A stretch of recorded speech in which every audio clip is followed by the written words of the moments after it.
또 예수께서 건너편 가다라 지방에 가심에 귀신 들린 자 둘이 무덤 사이에서 나와 예수를 만나니 그들은 몹시 사나워 아무도 그 길로 지나갈 수 없을 지경이더라. 이에 그들이 소리질러 하나님의 아들이여, 우리가 당신과 무슨 상관이 있나이까? 때가 이르기 전에 우리를 괴롭게 하려고 여기 오셨나이까? 마침 멀리서 많은 돼지떼가 먹고 있는지라. 귀신들이 예수께 간구하여 이르되 만일 우리를 쫓아내시려면 돼지떼에 들여보내주소서. 가라. 하시니 귀신들이 나와서 돼지에게로 들어가는지라. 온 떼가 비탈로 내리더라 바다에 들어가서 물에서 몰사하더니 치던 자들이 달아나 시내에 들어가 이 모든 일과 귀신 들린 자의 일을 고하니 온 시내가 예수를 만나려고 나가서 보고 그 지방에서 떠나시기를 간구하더라.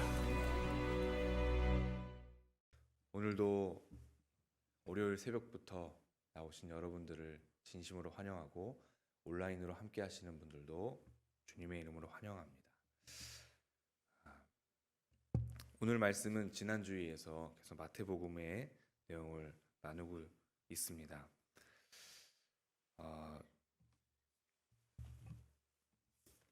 지난 시간에 우리는 풍랑 속에서 두려움에 떨던 제자들을 만나게 되었는데 그 제자들은 자신들이 죽을까봐 두려워 예수님을 다급히 깨웠습니다.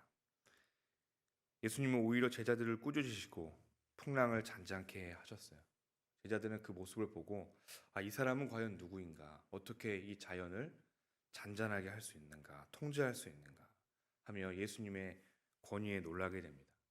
오늘은 그 뒤를 이어서 예수님이 이 영의 세계도 통제하시고 자신의 권위를 드러내시는 그런 말씀을 함께 나누고자 합니다. 8장 28절에 또 예수께서 건너편 가다라 지방에 가시매 라고 되어 있는데 마태복음에는 가다라라고 되어 있고 마가복음과 누가복음에는 거라사라는 내용으로 적혀져 있습니다. 그래서 왜 한쪽은 가다라라고 되어 있고 또 마가복음과 누가복음에는 거라사라고 되어 있는가?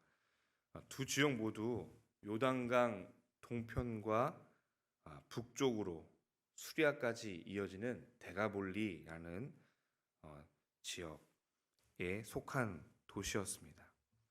그래서 거라사는 호수에서 남동쪽으로 한 50km, 가다라는 호수에서 남동쪽으로 한 8에서 10km 정도 떨어져 있는 곳인데 두 지역 모두 케르사라는 도시를 품고 있어요. 아마 이 지역이 마가복음 또 누가복음의 거라사일 가능성이 매우 큽니다. 네.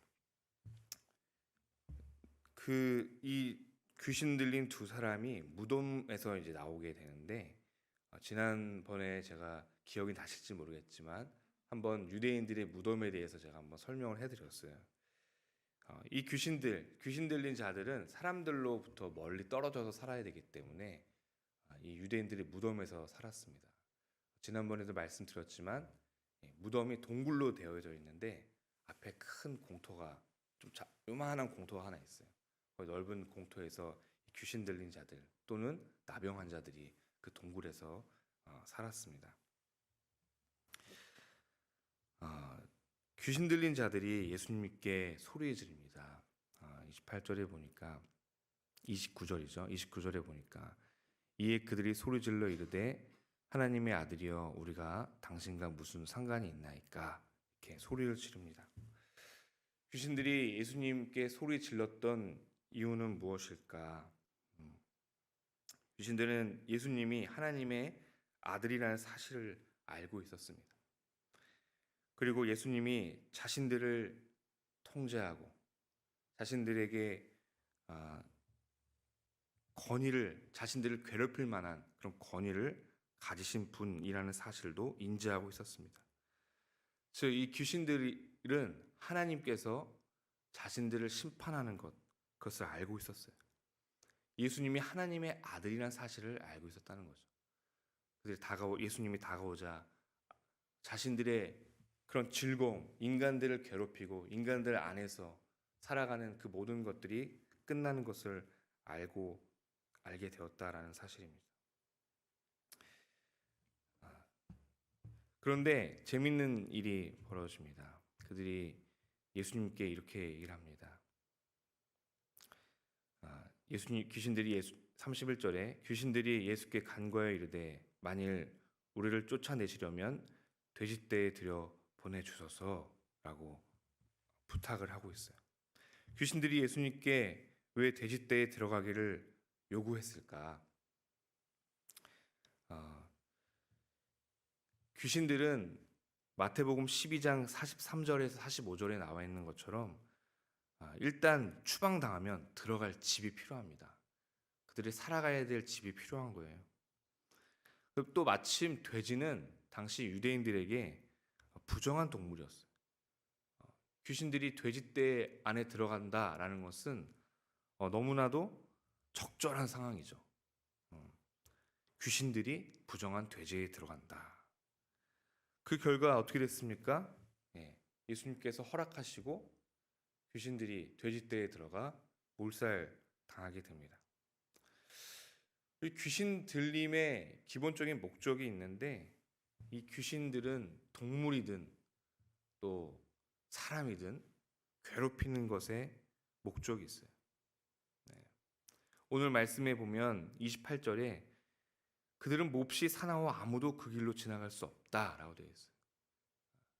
귀신 들린 사람들, 사탄의 지배를 받는 사람들은 사람들과의 교제가 어려웠던 거죠. 우리는 근데 여기서 이런 생각을 해볼 수가 있습니다. 돼지떼가 몰살 당했어요. 물속에 들어가서 다 죽었습니다. 돼지의 생명이 귀한 것은 아닌가? 어떻게 예수님은 이런 결정을 내렸을까? 그리고 그 돼지를 치던 사람들의 입장에서 우리는 한번 생각해 볼 필요도 있어요. 그 막대한 경제적 손실 어떻게 할 것인가? 무고한 생명체의 죽음, 또 이런 무자비한 행동들을 우리가 어떻게 이해할 수 있을까? 결론적으로 말씀을 드리면 예수님은 이 두 사람, 귀신 들린 이 두 사람을 귀신들로 해방시키는 일이 이런 고려 사항들보다 훨씬 더 중요하고 긴급한 일이라고 여기셨던 거죠. 예수님은 우리의 삶 속에서 가장 먼저 생각하는 것이 우리가 어떻게 주님 안에서 그 생명을 갖고 살아가는가, 우리가 주님 안에서 어떻게 기쁨과 그 은혜를 누리며 살아가는가가 예수님의 초점입니다. 그런데 문제가 발생합니다. 33절에 보니까 치던 자들이 달아나 시내에 들어가 놀란 거죠. 예수님의 이 모습을 봅니다. 귀신 들렸던 자들, 그들이 늘 눈여겨봤던, 늘 두려워 떨던, 함께하고 싶지 않았던 그 귀신 들린 자들이 예수님 앞에 소리 지르고 돼지떼에 들어가 몰살당하는 장면을 보니 놀랄 수밖에 없죠. 이 모든 일과 귀신 들린 자의 일을 고하니 온 시내가 예수를 만나려고 나가서 보고 그 지방에서 떠나시기를 간구하더라. 예수님의 기적을 보고도 이들은 예수님을 떠나도록 간청합니다. 저는 예수님의 기적을 한 번이라도 직접 그 시대에 타임머신이 있다면 가서 보고 싶은데 이들은 예수님의 기적을 봤는데도 불구하고 예수님이 떠나기를 원하고 있어요. 이 지역에 살던 사람들은 치유된 사람보다 죽은 돼지떼에 더 많은 관심을 보이고 더 중요하게 생각했던 것 같아요. 또는 물 위에 떠다니는 그 돼지의 죽은 사체를 보면서 두려움에 사로잡혔을 수도 있어요. 우리는 여기서 한 가지를 알 수 있습니다. 예수님의 기적을 본 모든 이들이 하나님 나라의 비밀을 깨닫는 것은 아닙니다. 그 비밀을 하나님께서 허락하신 자들만이 깨달을 수 있기 때문입니다. 보이지 않는 영의 세계를 믿지 않는 자들은 자신의 눈앞의 이익만 쫓아갈 수밖에 없는 거예요. 우리는 하나님의 통치 아래 살아야 됩니다. 귀신의 통치 아래 살아갈 때 우리는 눈앞에 이익만 쫓아가는 그런 인생이 될 수밖에 없습니다. C.S. 루이스라는 사람이 있죠. 그 작가가 쓴 스크루테이프의 편지라는 책이 있습니다. 이 책은 스크루테이프라는 선임 귀신이 자신의 조카 워무드에게 편지 형식으로 인간을 어떻게 가르치는가, 귀신의 입장에서 인간을 어떻게 통치하는가, 어떻게 하면 인간을 예수님으로부터 떨어뜨릴 수 있는가, 어떻게 하면 인간의 인생을 망칠 수 있는가, 그걸 편지를 써가지고 자신의 조카 워무드에게 보내는 내용이에요. 거기에 이런 내용이 있어요. 너가 담당한 인간에게 자신과 같은 귀신이 존재하지 않는다고 생각하게 만든다면 그 사람의 모든 것을 통제할 수 있다. 즉 결론적으로 이 말은 무엇이냐면 우리는 이성적으로 사탄의 존재를 믿지만 그가 존재하지 않는 것처럼 행동한다라는 내용입니다. 영적 전쟁은 아주 실제적인 겁니다. 사람들은 이 영적 전쟁이라는 것을 잘 인지하지 못하고 살아가는 것 같아요. 하나님과 사탄, 이 세상에 있는 이것들에 대해서 이것이 실제인가라는 것을 우리가 바쁜 일상 속에서 자꾸 잊고 살아가는 것 같아요. 그러나 이 영적 전쟁이라는 것은 사실 끝난 전쟁입니다. 예수님의 십자가 사건으로 사탄을 완전히 정복하셨죠. 그리고 그 사탄의 승리의 권세가 제자들에게 주어졌습니다. 또 우리에게도 주어졌어요. 그러나 베드로전서 5장 8절에 보면 이런 말씀이 있습니다. 근신하라 깨어라 너희 대적 마귀가 우는 사자같이 두루다니며 삼킬 자를 찾나니. 우리가 이 영적 전쟁에서 승리할 수 있는 것은 우리가 얼마나 예수님을 바라보며 살아가는가에 달려 있습니다. 반대로 방금 말씀드렸던 것처럼 우리는 이성적으로 사탄의 존재를 믿지만 존재하지 않는 것처럼 행동한다라는 그 내용처럼 우리는 하나님의 존재를 이성적으로 믿지만 우리의 삶 속에서 그가 존재하지 않는 것처럼 살아갈 때가 많이 있습니다. 그러나 예수님께서 오늘도 우리를 이 자리로 불러내 주시고 오늘도 우리에게 말씀을 듣게 하시는 그 이유는 내가 오늘도 너희와 함께 하시겠다라는 그런 말씀이라고 저는 생각을 합니다.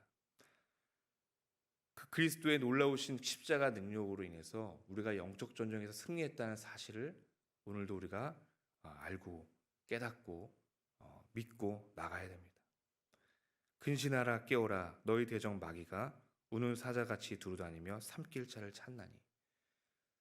우리의 마음 가운데 예수 그리스도의 마음이 없다면 우리가 오늘 하루도 그리스도를 바라보지 못한다면 영적 승리를 하신 예수 그리스도를 의지하지 않는다면 오늘도 두루 찾아다니며 삼킬 자를 찾는 귀신에게 정복당할 수밖에 없습니다.